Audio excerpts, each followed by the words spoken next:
A partir deste momento são entregues ao acolhimento e a Segurança Social toma conta deles. Depois de recebidos pelo Governador Civil de Porto Alegre, foram rapidamente distribuídos pelos quartos, ficando as 7 famílias instaladas nos 2 pisos superiores do edifício. Apesar do futuro incerto, estão reconhecidos ao país que os acolheu. Foi uma viagem muito longa, desde que saíram da casa deles até chegarem a Portugal. Como é que se sentem agora?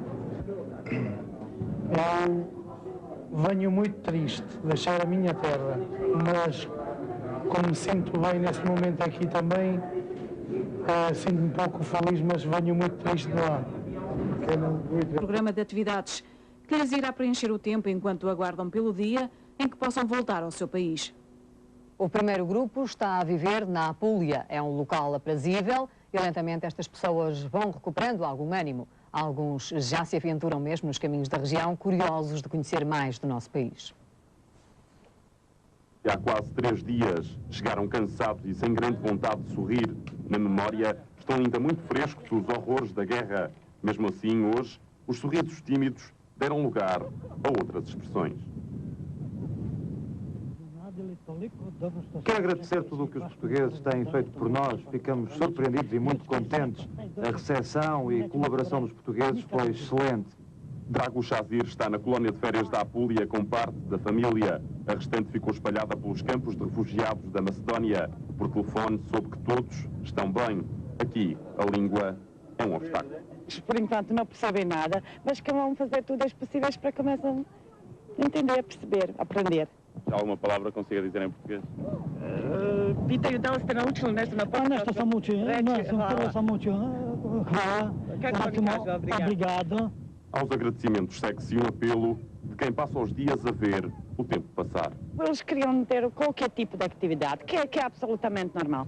A Apulia, a ajuda humanitária, qualquer que ela seja, não tem parado de chegar. Vim cá fazer uma entrega de algumas coisas para os miúdos necessitados. A ajuda que chegou já é suficiente e eu até aproveitava para fazer o apelo para que não trouxessem mais nada, porque já não conseguimos arrumar mais nada e se calhar depois até se pode correr o risco de desperdiçar alguma coisa. Também na Apulia, 7 famílias foram transferidas da colónia de férias para o Centro Social João Paulo II. As condições são outras, a ajuda humanitária é a mesma. China is expressing great concern over the nature of the protests, saying he feels like a hostage. Chinese Vice President Hu Jintao appeared on state television urging restraint. He said the government supported the protesters, but they should carry out their activities in good order and in accordance with the law. Hu promised protection for all foreign diplomats and nationals in China. Tens of thousands of angry protesters, most of them students, demonstrated in cities across China on Sunday. Their placards accusing the US of murder and likening President Clinton to Adolf Hitler testified to the furious emotions unleashed by NATO's bombing of the Chinese embassy in Belgrade. We're not leaving here until the Americans explain themselves to both the Chinese government and the Chinese people. All Chinese people should stand up now and protest. The Chinese are not so weak that they can be just pushed around. We'd rather die standing than live lying down.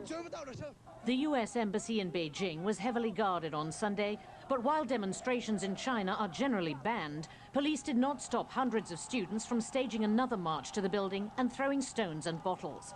The US embassy has since asked the Chinese government for more protection. Meanwhile, NATO bombs in cities all around the country for their show of patriotism, which was just what people wanted to hear. I think there's a big possibility it will get stronger. Up to this point, it's only been students. Soon the citizens and the peasants will come. It's unclear exactly what it will take to placate these angry crowds, with anti-US and anti-NATO feeling growing ever stronger. People here are gearing up for several more days of demonstrations, and sources say the authorities have no plans to send them home. Rebecca McKinnon, CNN, Beijing. U.S. Ambassador. We have cause for worry, although the Chinese Foreign Ministry assures us that they will take full responsibility for our personal safety. We've had instances in our consulate in Guangzhou, in Chengdu down in the west, where the consul general's house was burned. and a mob tried to batter in the front door of the office structure with a battering ram. So we've had all of the windows broken out of our embassy building here in Beijing, and they've now started breaking the windows in my residence here in Beijing. So we are concerned about security and some concern about personal safety, quite frankly. U.S. officials have come up. Holding blood-stained bed covers, the father of a Chinese embassy bombing victim breaks down.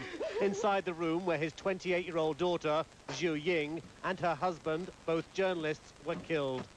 Steadied by officials, her father, Zhu Falal, puts himself through an emotional ordeal. The couple worked for the Guangming daily newspaper and have moved from a city apartment to the embassy because they thought it was safe. For Zhu Falal, it was a journey of sorrow. It will end when he takes the remains of his loved ones back home. An investigation of the embassy attack by Chinese officials has begun. A delegation from Beijing inspected the destruction at first hand, led by Deputy Chinese Foreign Minister Wang Wozhang. He denounced the attack and called for an end to the entire NATO bombing campaign. As well as assessing damage, officials will also make arrangements to take their dead back to China and evacuate the wounded. 6 Chinese, including diplomats, remain under intensive care. Chinese in Belgrade continue to protest the embassy attack in spite of the explanations it was an error in NATO targeting. A weekend protest Saturday was relatively low-key. China is a permanent member of the United Nations Security Council and carries weight on the international diplomatic front. Its voice is now being increasingly heard. The Chinese embassy's destruction and casualties may further complicate world efforts to reach UN Security Council agreement on proposals to end the violence in Kosovo. Efforts which are continuing at the highest levels, even as NATO keeps bombing. The authorities here are telling residents to be more cautious of NATO strikes, urging people to use shelters and stay off roads during air raid alerts, especially in daylight hours. Brent Sadler, CNN, Belgrade. Despite the fallout over the bombing of the Chinese embassy, NATO refusing to back down in its campaign against Yugoslavia. CNN's John Radler has more for us from NATO headquarters in Brussels. Despite its mistaken attack on the Chinese embassy in Belgrade, NATO says it will continue its air war against Yugoslavia. It says it will do so until Yugoslav President Slobodan Milosevic meets NATO's demands, which include stopping the ethnic cleansing of Albanians in Kosovo and withdrawing all his forces from that war-torn province. Let me first say that the air campaign is going to continue, that the Yugoslav government hasn't done anything positive. The only thing that it's doing is continue massacring people on the ground in Kosovo. The alliance spokesman suggested a level of international backing for the NATO effort which is arguable. Nobody in the international community would thank us if we were blown off course because of one mistake. The Chinese embassy incident, on top of NATO's other military blunders, dominated questions at the daily press briefing at NATO headquarters. NATO has taken a disaster and turned it into a catastrophe. Well, your words, not mine. I don't see anything, either in terms of the military campaign or in terms of the way in which the diplomatic activities are ongoing today, which suggest that this was a catastrophe.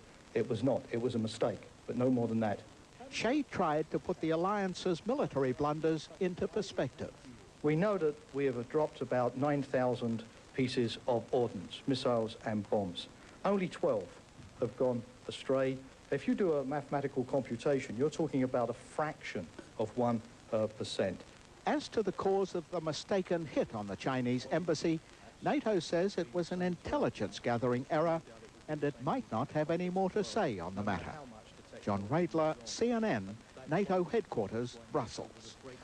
Meantime, on the ground, the exodus from Kosovo continues, at least across the Albanian border. The latest stream of Kosovo refugees are hungry and distraught. Some say they've been spending the last few weeks hiding from Serb troops. Meantime, on the Macedonian border, relief workers still waiting for signs of more refugees being turned back at the frontier. That's where CNN's Amanda Kibble is. Still no sign of refugees on the Blatse border. Instead, a stream of vehicles carrying another official visitor on a mission to Macedonia. This time, Emma Bonino, European Union Humanitarian Affairs Commissioner.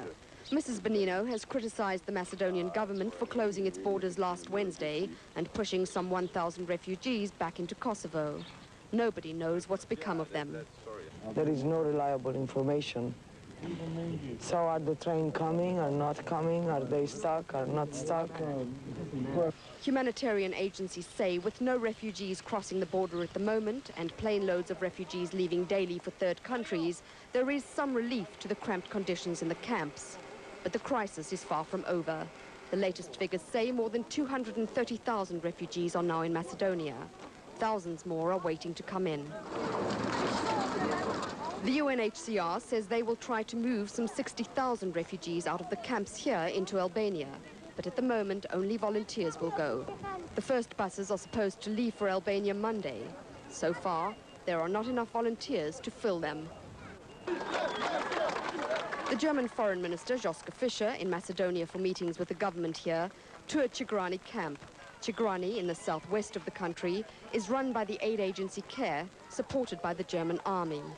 I'm completely determined that we must go ahead. We cannot accept a success of ethnic wars at the end of this century in Europe.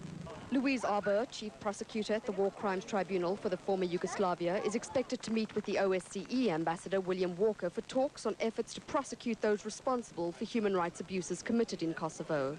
With more and more accounts of atrocities coming out of Kosovo, the War Crimes Tribunal says there is increasing determination to bring those responsible to justice.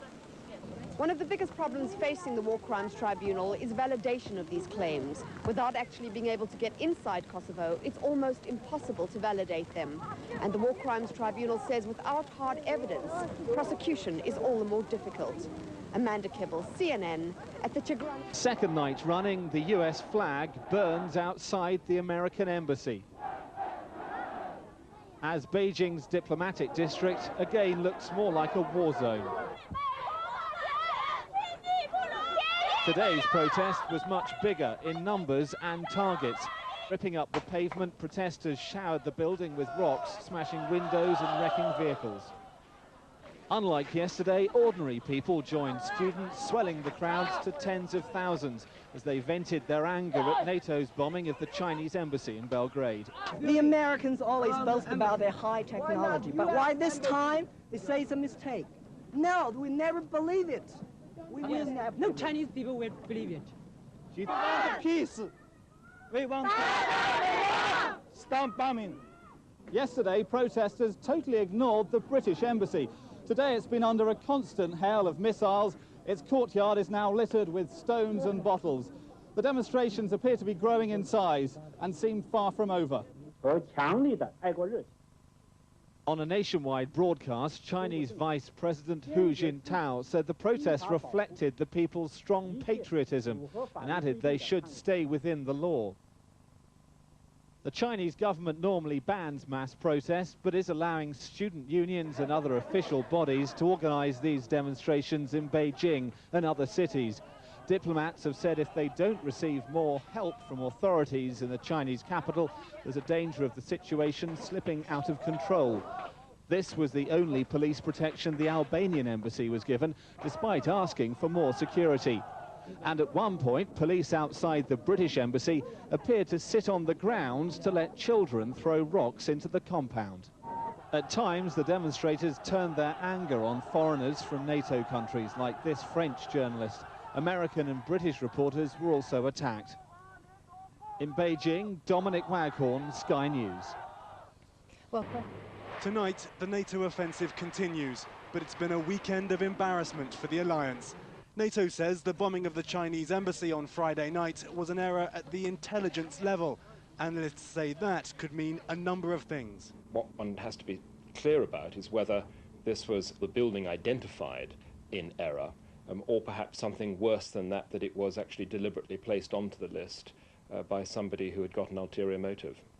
This afternoon, as Yugoslav television showed the results of fresh bombing, NATO's spokesman was still apologizing, speaking directly to Chinese journalists. Let me again, particularly to you here in the audience, express the regret of NATO for the attack upon the embassy of your country.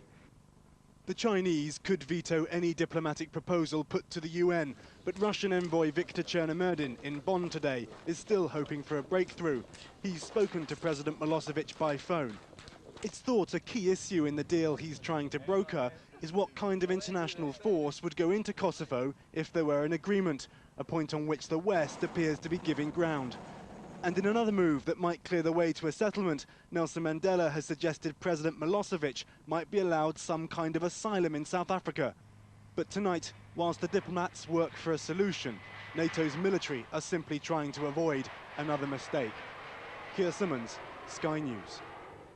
More refugees fleeing Kosovo's ethnic cleansing have arrived in Britain. More than 100 children and their mothers are tonight being housed in Glasgow. And another plane from Macedonia is due within the hour. Bedraggled and looking confused, the first of 2 flights expected today carried 145 of the most vulnerable and needy of Kosovo's displaced. Just a few hours before, these mostly women and children were among the hopeless in chronically overcrowded camps in Macedonia. They've all been selected because they're particularly vulnerable. The group includes a lot of women and children and elderly people, some people with physical disabilities and with other health problems. On leaving Macedonia, they knew little or nothing of their final destination in Scotland. On arrival, many simply stood transfixed or clung anxiously to anything familiar. Like many others, this 21-year-old girl's journey to Britain began when she was forced from her home by Serbian gunmen. She knows nothing of the fate of many of her family. I don't know about my auntie, uncle. I don't know nothing about them. Maybe they are still in Pristina, maybe, I don't know. All of the refugees arriving were given full medical checks before being taken to their new homes. The majority will be housed in these Glasgow high-rise blocks and at 2 other locations. There they'll try to come to terms with their new surroundings and check for news of the friends and family they left behind. Britain has been accused by other European countries of not taking enough ethnic Albanian refugees. 2 Home Office teams are now being sent to the region to try to help accelerate that process. Gavin Walker, Sky News, Prestwick Airport. It's unclear exactly what it will take to placate these angry crowds, with anti-US and anti-NATO feeling growing ever stronger. People here are gearing up for several more days of demonstrations, and sources say the authorities have no plans to send them home. Rebecca McKinnon, CNN, Beijing. U.S. officials tell CNN the CIA was the source of the faulty information that led to the bombing of the Chinese embassy. The target was chosen in the mistaken belief that the building was headquarters for a Yugoslav arms agency. There was a mistake somewhere in the intelligence gathering process. That mistake wasn't identified early on, and obviously it was then built on as we added new information. And finally, of course, we struck the wrong building. And in an unusual joint statement, the Secretary of Defense and the director of the CIA said, clearly, faulty information led to a mistake in the initial targeting of this facility. A review of our procedures has convinced us that this was an anomaly that is unlikely to occur again. One key flaw, according to U.S. officials, outdated maps placing the embassy in its old location before it was relocated 4 years ago. One U.S. lawmaker says budget cuts may share the blame. The intelligence that was good 2 years ago was not good yesterday or Friday, and things happen. It's a mistake. Things like that happen in war, and we're sorry. But it just shows that we could do better, but we're going to have to pay it. We cannot do defense, which is intelligence too, on the cheap. We've been trying to do it, and it's showing. One official says the decision to bomb the building went through a vetting process that included the Joint Staff, the European Command, and NATO. It is a process designed to ensure that the target is not near sensitive sites like schools, churches, and embassies. This time, the official said the process failed. Carl Rochelle, CNN, the Pentagon. Die amerikanische Botschaft in Peking war heute bis in die späten Abendstunden das Zentrum gewalttätiger Aktionen mit denen Tausende, vor allem jüngerer Bürger, gegen das Bombardement der diplomatischen Vertretung Chinas in Belgrad protestierten. Die Pekinger Führung billigte die Demonstrationen, die chinesischen Medien schürten den Hass.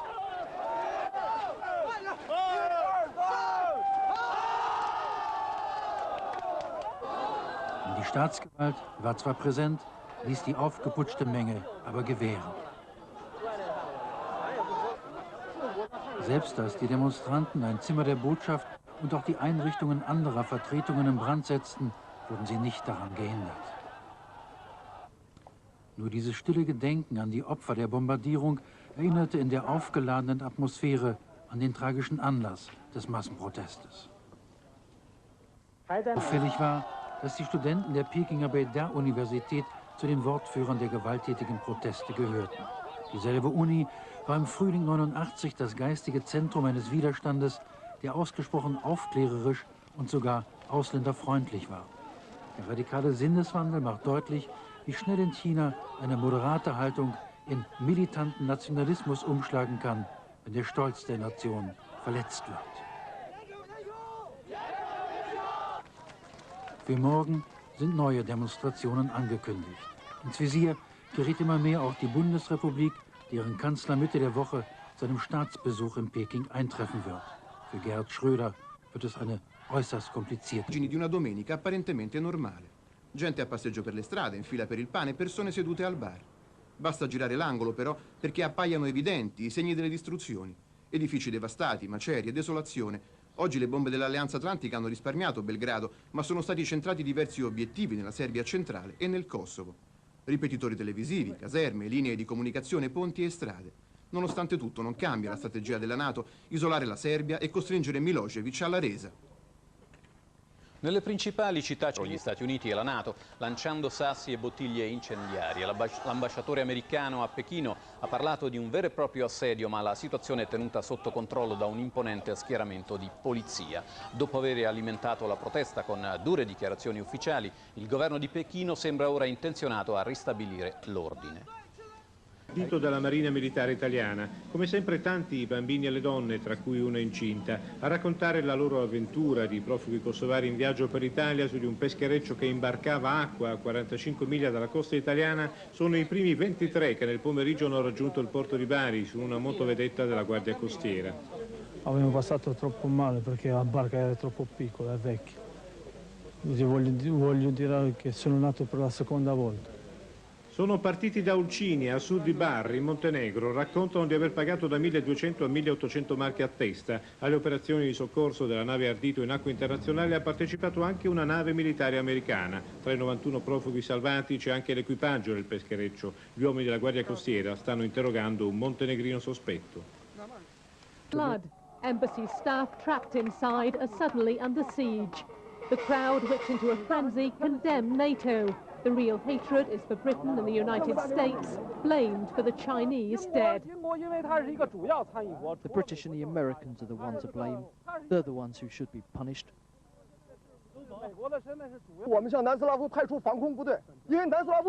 We should send our troops to help protect the Yugoslavs and our people. Riot police kept to the sidelines. The Chinese leadership's given the protest its blessing, calling the dead national martyrs. Our government has also... In China since the Tiananmen Square crackdown a decade ago. The authorities fueled this show of patriotism, but the unleashed anger could prove hard to contain. Jill McGivering, BBC News, Beijing. Well, NATO... We're pretty confident in what we know. We've got multiple sources in terms of watching the Serb forces there. We know what their capabilities are. We know what their characteristics are right now.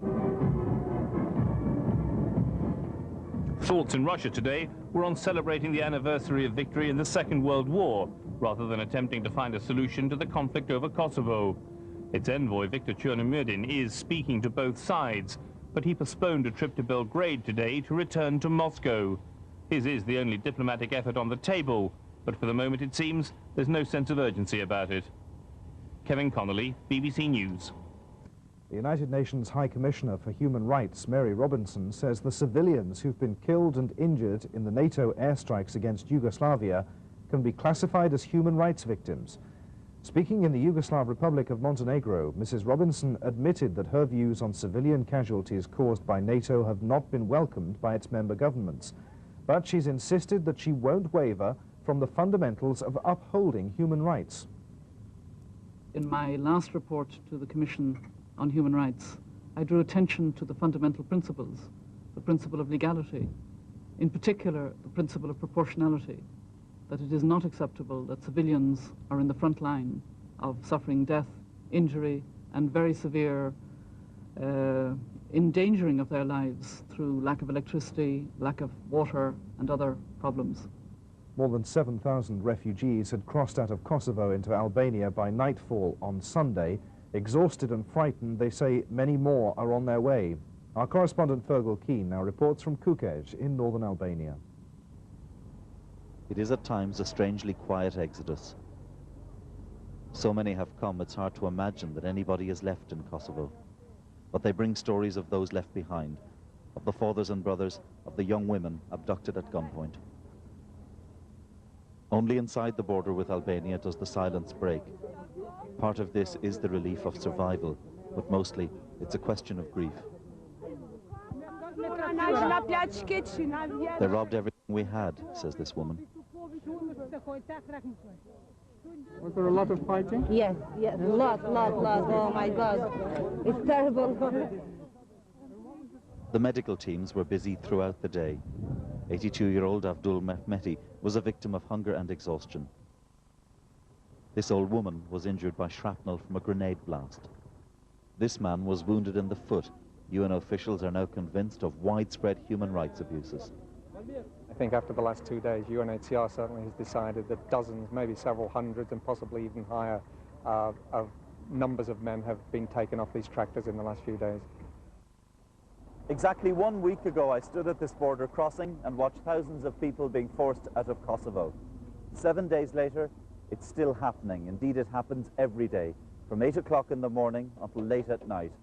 And it will keep happening for as long as President Milosevic believes he has a political advantage to gain from this. Today we managed to film these close-up images of the Serb police at the border. This boy was told to hand over a bag of belongings, and they searched this old man so that they could seize his ID documents. It was the final stage in the obliteration of his identity. Fergal Keane, BBC News at the Marina Crossing, Albania.